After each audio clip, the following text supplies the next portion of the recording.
بسم اللہ الصلاۃ والسلام علی رسول اللہ اما بعد۔ پچھلے درس میں پچھلی ویڈیوز میں ہم سونے سے پہلے کی دعائیں یا اذکار پڑھ چکے ہیں۔ آج انشاءاللہ ہم دکھوں سے، تکلیفوں سے یعنی پریشانیوں سے جو اذکار ہیں وہ پڑھیں گے انشاءاللہ آج۔ سب سے جو پہلی دعا ہے وہ یہ ہے: لا الہ الا اللہ العظیم الحلیم۔ حلم والے اور عظمت والے اللہ کے سوا کوئی الہ نہیں ہے۔ لا الہ الا اللہ رب العرش العظیم۔ اللہ کے سوا کوئی الہ نہیں، وہ بڑے عرش کا رب ہے۔ لا الہ الا اللہ رب السماوات و رب الارض۔ اللہ کے سوا کوئی الہ نہیں، وہ آسمان و زمین کا رب ہے۔ ورب العرش الکریم، اور بزرگی والے عرش کا رب ہے۔ لا الہ الا اللہ العظیم الحلیم۔ حلم والے اور عظمت والے رب یعنی اللہ کے سوا کوئی الہ نہیں۔ لا الہ الا اللہ، اللہ کے سوا کوئی الہ نہیں، کوئی معبود نہیں۔ رب العرش العظیم، بڑے عرش کا رب ہے، پروردگار ہے، پالنے والا ہے۔ لا الہ الا اللہ رب السماوات و رب الارض۔ اللہ کے سوا کوئی الہ نہیں، کوئی معبود نہیں، وہ زمین و آسمان کا رب ہے، پروردگار ہے، ہم سب کو پالنے والا ہے۔ ورب العرش الکریم، اور بزرگی والے عرش کا رب ہے۔ اسی طرح دوسری دعا: اللہم رحمتک ارجو۔ اے اللہ، میں آپ کی رحمت کی امید رکھتا ہوں۔ فلا تکلنی الی نفسی طرفۃ عین۔ آنکھ جھپکنے کے برابر بھی مجھے میرے نفس کے حوالے نہ کرنا۔ وَأَصْلِحْ لِي شَأْنِي كُلَّهُ، اور میرے سارے معاملات بہتر فرما دے۔ لا الہ الا انت، تیرے سوا کوئی الہ نہیں، آپ کے سوا کوئی الہ نہیں، کوئی معبود نہیں۔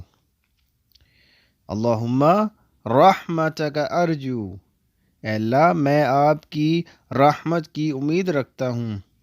فلا تکلنی الی نفسی طرفۃ عین، آنکھ جھپکنے کے برابر بھی مجھے میرے نفس کے حوالے نہ کرنا، یعنی مجھے میرے خود کے حوالے نہ کرنا جس کی وجہ سے میں گناہ کر بیٹھوں، شرک کر بیٹھوں۔ صرف تو ہی مجھے میرے حوالے نہ کرنا، مجھے اپنے حوالے کر لے، یعنی مجھے ہر گناہ سے پاک صاف رکھیں۔ وَأَصْلِحْ لِي شَأْنِي كُلَّهُ، اور میرے سارے معاملات بہتر فرما دے۔ لا الہ الا انت، کیونکہ تیرے سوا کوئی الہ ہے ہی نہیں، تو ہی رب ہے، تیرے سوا کوئی معبود نہیں، کوئی الہ نہیں۔ اسی طرح تیسری دعا: لا الہ الا انت سبحانک انی کنت من الظالمین۔ تیرے سوا کوئی الہ نہیں میرا رب، آپ کے سوا کوئی الہ نہیں، تو پاک ہے، آپ پاک ہیں، میں ہی زیادتی کرنے والوں میں سے ہوں، یعنی میں ہی ظالموں میں سے ہوں۔ لا الہ الا انت سبحانک انی کنت من الظالمین۔ آپ کے سوا کوئی الہ نہیں، آپ پاک ہیں، میں ہی زیادتی کرنے والوں میں سے ہوں۔ یاد رہے، اس دعا کے پڑھنے کا خاص وقت نہ ہی اس کی کوئی خاص تعداد ہے۔ پریشانی اور دکھوں سے بچاؤ کے لیے اس کو پوری بصیرت اور کثرت کے ساتھ پڑھتے رہیں، یعنی اس کا کوئی ٹائم ٹیبل ہے، جب چاہیں آپ یہ دعائیں پڑھ سکتے ہیں، اس کے لیے کوئی ٹائم مخصوص نہیں ہے۔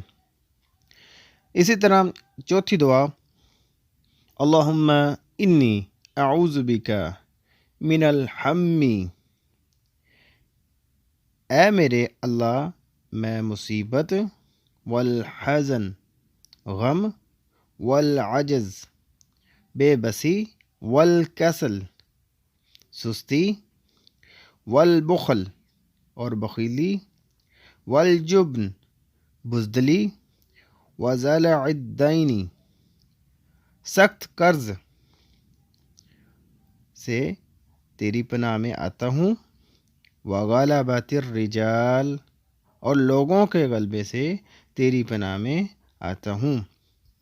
اللہم انی اعوذ بک من الحم والحزن والعجز والکسل والبخل والجبن وضلع الدین وغلبۃ الرجال، اے میرے اللہ میں مصیبت کہتے ہیں الحمی غم مطلب، والحزن اور غم سے،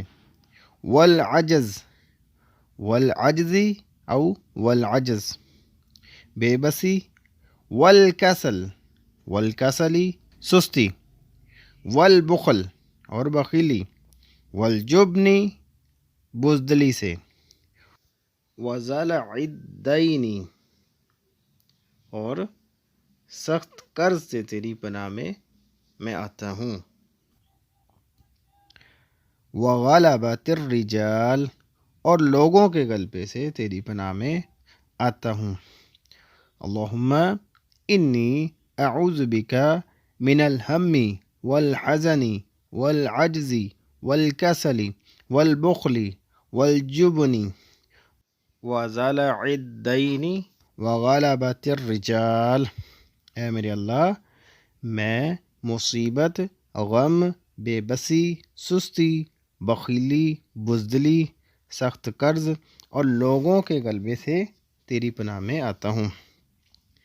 اسی طرح 5ویں دعا، یا حیو یا قیوم برحمتک استغیث، اے ہمیشہ زندہ رہنے والے اور زندگی دینے والے، اے سنبھلنے والے اور سنبھالنے والے، میں آپ کی رحمت کے ساتھ مدد طلب کرتا ہوں۔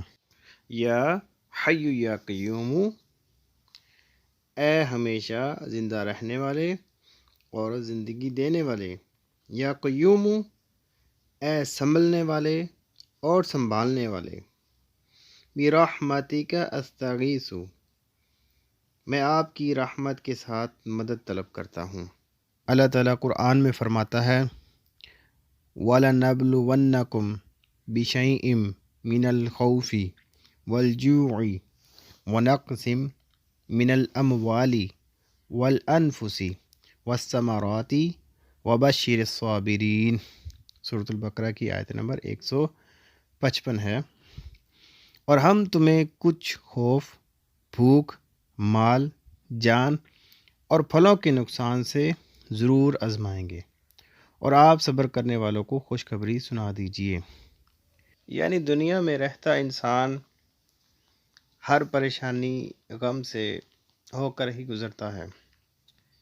یہ پریشانیاں تو انبیاء کرام پر بھی آئی ہیں، رسولوں پر بھی آئی ہیں، محمد صلی اللہ علیہ وسلم پر بہت آئی ہیں پریشانیاں دین کی خاطر۔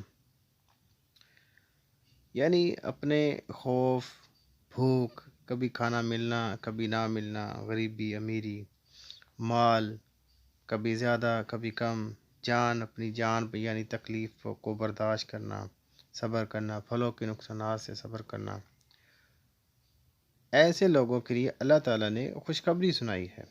یعنی جو بندہ اپنی بھوک، اپنے مال، اپنی جان اور پھلوں کے نقصانات سے اللہ رب العزت آزماتا ہے، تو اللہ رب العزت محمد صلی اللہ علیہ وسلم کے ذریعے فرماتا ہے کہ ایسے لوگوں کو خوشخبری سنا دیجیے۔ یعنی کس چیز کی خوشخبری؟